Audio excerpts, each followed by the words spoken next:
आप सभी का स्वागत है हमारे YouTube channel story telling with बानी एंड पूजन पर। और आज हम आपके लिए द हेलमेट फिल्म की कहानी लेकर आए हैं। ये फिल्म 3 सितंबर 2021 को ZEE5 पर रिलीज हुई है। इस फिल्म को IMDb पे 7 रेटिंग मिले हैं आउट ऑफ 10 और इसे 95% लोगों ने लाइक किया है। इस फिल्म को लेकर ऑडियंस का रिस्पॉन्स काफ़ी अच्छा मिल रहा है, जिसका एक रीज़न ये हो सकता है कि ये फिल्म काफ़ी ज़्यादा फनी है। कहानी की शुरुआत में हमें ये बताया जाता है कि इंडिया की पॉपुलेशन बहुत ही तेज़ी से बढ़ रही है। एक मार्केटिंग कंपनी जो कि इंडिया में कॉन्डम्स बेचती है, उन्हें इंडिया में कॉन्डम्स बेचने के लिए काफ़ी ज़्यादा मुश्किलों का सामना करना पड़ता है। उन लोगों की सेल्स आखिर इतनी ज़्यादा गिर क्यों रही है, इसी चीज़ का सर्वे करने के लिए उन्हें राजनगर में भेजा जाता है। जब वो मार्केटिंग टीम राजनगर में डोर टू डोर सर्वे करती है तो उनकी बहुत बुरी तरह से पिटाई होती है। वहाँ बैठकर वो फ्रस्ट्रेशन के मारे अपने बॉस के साथ साथ इंडिया के लोगों को भी बहुत फटकार लगाते हैं। वो कहते हैं कि जिस तरह की इंडिया के लोगों की सोच है, वो इसी तरह से पॉपुलेशन बढ़ाते रहेंगे और STDs की वजह से मरते रहेंगे। यहाँ से सीन सीधा शिफ्ट होता है लकी पर, जो कि एक बैंड में गाना गाता है। लकी की गर्लफ्रेंड उसी बैंड के मालिक की बेटी है और उसका नाम रूपाली है। रूपाली पेशे से एक फ्लोरिस्ट है और वो भी शादियों में सजावट का काम करती है। शादी के उस माहौल में लकी और रूपाली दोनों ही लोगों को चकमा देते हैं और मिलते हैं। जब उन दोनों के बीच में एक रोमांटिक मूवमेंट बनने लगता है तो रूपाली लकी से ये सवाल करती है कि क्या उसके पास कॉन्डम है। लकी जब इस पे ना में जवाब देता है तो वो उसे मेडिकल स्टोर जाने के लिए कहती है। लकी शंभू नाम के एक इंसान के मेडिकल स्टोर में जाता है, लेकिन शंभू इतना ज़्यादा बदनाम है कि कोई भी उसके यहाँ से कॉन्डम लेने की हिम्मत नहीं करता। लकी जब शंभू की दुकान पर पहुंचता है और कॉन्डम की तरफ इशारा करके कहता है कि उसे ये चाहिए, तो शंभू बहुत ज़ोर से चिल्लाता है। शंभू के चिल्लाने पर आसपास के लोग लकी को देखने लगते हैं और वो हड़बड़ाहट के मारे बहुत सारा सामान खरीद लेता है। लकी जैसे ही उस सारे सामान को लेकर रूपाली के पास पहुंचता है तो रूपाली उसे फटकार लगाती है, क्योंकि कॉन्डम्स के अलावा वो बाकी की बहुत सारी चीज़ें लेकर आया था। लकी और रूपाली दोनों को ही रिलेशनशिप में काफ़ी ज़्यादा टाइम हो चुका है, इसीलिए रूपाली चाहती है कि लकी उसके घर वालों से बात करे। क्योंकि रूपाली लकी के बैंड के मालिक की बेटी है, इसीलिए उसकी हिम्मत नहीं होती कि वो उसके घर रिश्ता लेकर जाए। लेकिन फिर भी बार बार रूपाली के कहने पर जब वो रिश्ता लेकर जाता है तो उसके घर वाले उसकी बहुत बुरी तरह से बेइज्जती करते हैं। वो लकी से कहते हैं कि वो एक तो अनाथ है और दूसरा 11वीं पास है, इसीलिए ये मुमकिन ही नहीं है कि उसका और रूपाली का रिश्ता हो सके, क्योंकि रूपाली के लिए जिस दूसरे लड़के विक्रम का रिश्ता आ रहा है वो US में रहता है और उसकी सैलरी 2 लाख रुपए है। रूपाली के घर वाले अब लकी को बहुत ही बेइज्जत करके घर से बाहर फेंक देते हैं। लकी उनसे बार बार ये कहता रहता है कि उसका प्लान है कि वो अपना खुद का बैंड खोलेगा, लेकिन रूपाली के पिता इतने ज़्यादा पावरफुल हैं कि वो लकी को किसी भी तरह की जॉब तो क्या, किसी तरह का लोन भी नहीं लेने देते। लकी जब हर जगह से लोन और जॉब के रिजेक्शंस देखता है तो आखिर में वो फैसला करता है कि वो चोरी करेगा।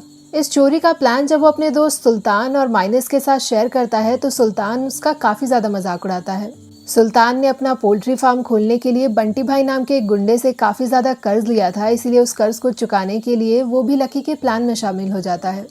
लकी के बैंड में सोनू नाम का एक इंसान है जो कि रात में ट्रक चलाता है, और बातों ही बातों में सोनू ने उसे बताया था कि उसके ट्रक में बहुत ही महंगी चीज़ें होती हैं। इसीलिए लकी, माइनस और सुल्तान ये डिसाइड करते हैं कि वो लोग सोनू का ट्रक लूटेंगे।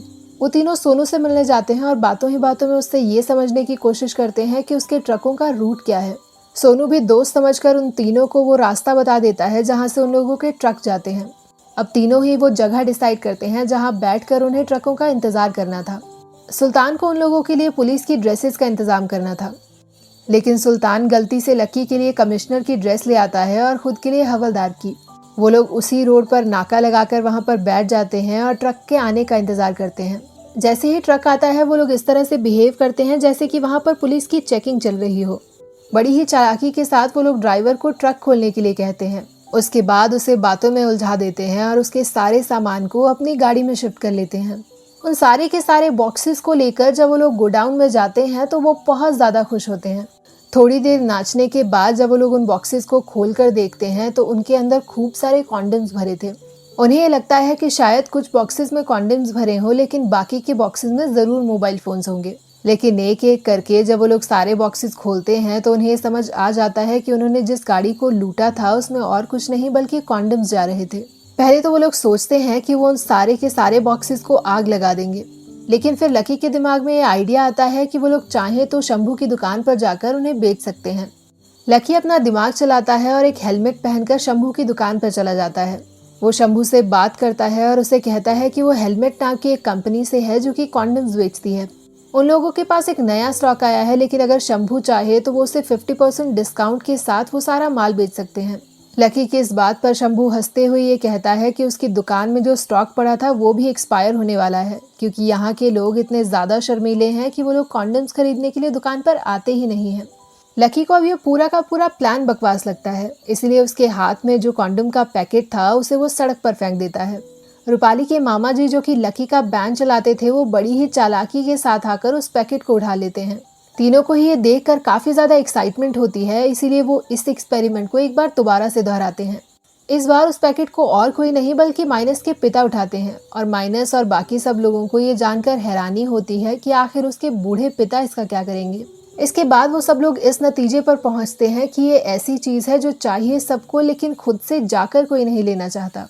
वहीं दूसरी तरफ जिस ट्रक ड्राइवर के ट्रक को उन्होंने लूटा था, वो ड्राइवर पुलिस के पास पहुंच जाता है। वो पुलिस में FIR लिख पाता है और स्केच आर्टिस्ट के जरिए उन दोनों का स्केच जारी हो जाता है। स्केच बनने के बाद हर गली हर चौराहे पर लकी और सुल्तान की फोटोज लग जाती हैं, लेकिन वो फोटोज इतनी ज़्यादा बकवास बनी है कि उन दोनों की शक्ल को उसके थ्रू पहचान पाना बिल्कुल ही नामुमकिन था। लकी और सुल्तान अब मार्केट में अपनी टारगेट ऑडियंस ढूंढने लगते हैं। लकी जब कस्टमर्स की तलाश कर रहा था तो उसकी मुलाकात एक बहुत ही दुखी पति से होती है। वो इंसान एक सैलून चलाता था और उसके ऑलरेडी 5 बच्चे थे। उसकी बीवी उससे इतनी ज़्यादा परेशान हो चुकी थी कि वो हर रोज़ झगड़ा करती रहती थी। उस सैलून वाले को देखकर लकी को ये लगता है कि ये उसके लिए परफेक्ट इंसान है। लकी अब अपना हेलमेट पहनता है और उससे बात करने जाता है। पहली बार के लिए वो उसे एक पैकेट मुफ्त में ही दे देता है और अगले दिन उसका रिस्पॉन्स देखने के लिए जाता है। उस सैलून वाले के लिए लकी किसी फरिश्ते से कम नहीं था, क्योंकि बहुत सालों के बाद ऐसा हुआ था कि उसकी पत्नी और वो दोनों ही फ्रस्ट्रेटेड नहीं थे।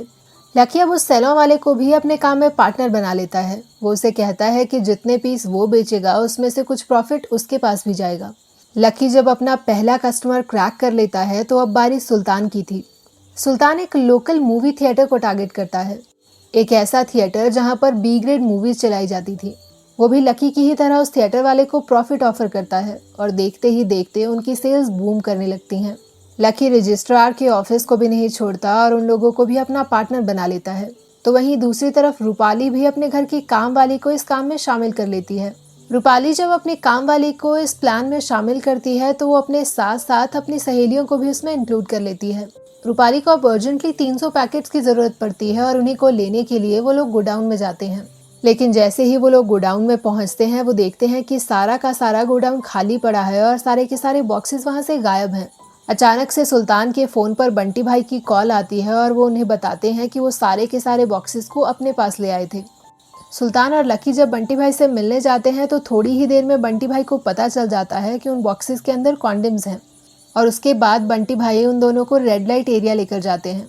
बंटी भाई को एक सेक्सुअली ट्रांसमिटेड डिजीज़ थी जिसकी वजह से कि वो मरने वाले थे, और यही वो वजह थी कि वो सुल्तान और लकी को यहाँ लेकर आए थे ताकि बाकी सब लोगों को इस बीमारी से बचाया जा सके। यहाँ उन लोगों को अपने ढेर सारे कस्टमर्स मिल जाते हैं। लेकिन फिर रानी नाम की एक औरत लकी से बात करती है और उसे कहती है कि उसका भाई बेरोजगार है और इसीलिए अगर हो सके तो उसे भी वो हेलमेट कंपनी में जॉब दिला सकता है। सुल्तान और लकी को ये आइडिया काफ़ी ज़्यादा अच्छा लगता है, क्योंकि उन्होंने कॉन्डम्स का एक पूरा ट्रक लूट लिया था। बहुत सारे लोग अगर मिलकर बेचते तो वो स्टॉक जल्दी से ख़त्म हो सकता था, और यही वो वजह थी कि वो लोग लोगों को रिक्रूट करना शुरू कर देते हैं। लोगों के रिक्रूट होने के बाद उन लोगों का स्टॉक बहुत ही तेज़ी से बिकने लगता है। और फिर एक दिन वो भी आता है जब लकी के पास इतने ज़्यादा पैसे हो जाते हैं कि वो अपना खुद का बैंड शुरू कर देता है। सब कुछ काफ़ी अच्छे से चल रहा था कि फिर एक रोज़ सोनू उस सैलून में जाता है जो कि लकी के सबसे पहले कस्टमर का सैलून था। बातों ही बातों में वो सैलून वाला सोनू को भी वो डील ऑफर करता है और सोनू उस बॉक्स को देख लेता है जिस पर कि चेक कार्ड लिखा हुआ था। सोनू उस कंपनी के बॉक्स को पहचान लेता है और उस सैलून वाले को पुलिस वाले के पास ले जाता है। पुलिस वाले जब उस सैलून वाले की बहुत बुरी तरह से पिटाई करते हैं तो आखिर में वो लकी को कॉल लगाता है। वो लकी से कहता है कि उसके पास जो माल था वो बिक चुका है और इसीलिए उसे नए माल की ज़रूरत है। लकी जो कि अपने बैंड की इनॉग्रेशन में बिजी है, वो सुल्तान और माइनस को माल लेकर भेजता है। जब माइनस और सुल्तान माल लेकर सैलून वाले के पास पहुंचते हैं तो पुलिस वाले उन्हें गिरफ्तार कर लेते हैं और फिर लकी को गिरफ्तार करने के लिए उसके बैंड पर आते हैं। रूपाली को ये सब देखकर काफ़ी ज़्यादा धक्का लगता है, क्योंकि उसे ये नहीं पता था कि उन तीनों ने एक ट्रक लूटा था। उसे अब तक बस यही लग रहा था कि उन्होंने अपना कोई बिजनेस स्टार्ट किया है। इसके बाद उन तीनों को जेल हो जाती है और ये खबर देखते ही देखते ब्रेकिंग न्यूज़ बन जाती है। जिस मार्केटिंग कंपनी का जिक्र फिल्म की स्टार्टिंग में हुआ था, जब उन्हें ये पता चलता है कि 3 लोगों ने ऐसा कमाल करके दिखाया है, तो वह इस बात पर रिसर्च करने लगते हैं कि आखिर उन्होंने ये सब किया कैसे। उन सेल्स ऑफिसर्स को दोबारा से डोर टू डोर सर्वे के लिए भेजा जाता है, जिसके दौरान ये पता चलता है कि बंटी भाई की मौत हो चुकी है। 6 महीनों के बाद आखिर वो दिन आ ही जाता है जब उन तीनों को जेल से रिहा कर दिया जाता है। जब वो तीनों जेल से बाहर निकलते हैं तो वो देखते हैं कि रूपाली के साथ साथ रूपाली के पिता भी उनके स्वागत के लिए आए हैं। असल में उस टीम ने जो सर्वे किया था, उस सर्वे के दौरान उन्हें पता चला कि पिछले 6 महीनों में उस इलाके में एसटीडी, अबॉर्शन और एड्स के केसेस में 80% गिरावट हुई थी। ये वो नंबर था जिसे गवर्नमेंट बहुत सालों से अचीव करने की कोशिश कर रही थी, लेकिन अचीव नहीं कर पाई थी। तो इन शॉर्ट, अब वो ना सिर्फ उस इलाके के बल्कि पूरे देश के हीरो बन चुके थे।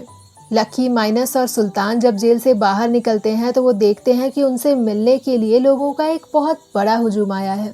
और इस पूरे क्राउड की सबसे खास बात यह है कि उन सब ने हेलमेट पहना है। लकी अब जोर से चिल्लाकर उन लोगों से कहता है कि वो सबसे ये गुजारिश करता है कि सब लोग हेलमेट उतारें और एक बार जोर से कॉन्डम बोल के दिखाएं।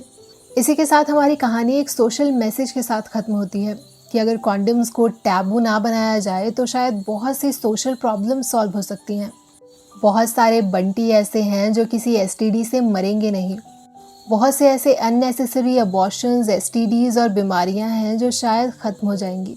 आई नो कि ये फिल्म बहुत से लोगों के गले से नीचे नहीं उतरी होगी और उन्हें ये शायद वल्गर भी लगे, बट आई थिंक ये फिल्म हमें हमारी सोसाइटी की सच्चाई दिखाती है। So thank you so very much. हमें कमेंट सेक्शन में बताइएगा ज़रूर कि आपको ये फिल्म कैसी लगी। Thank you once again and stay tuned.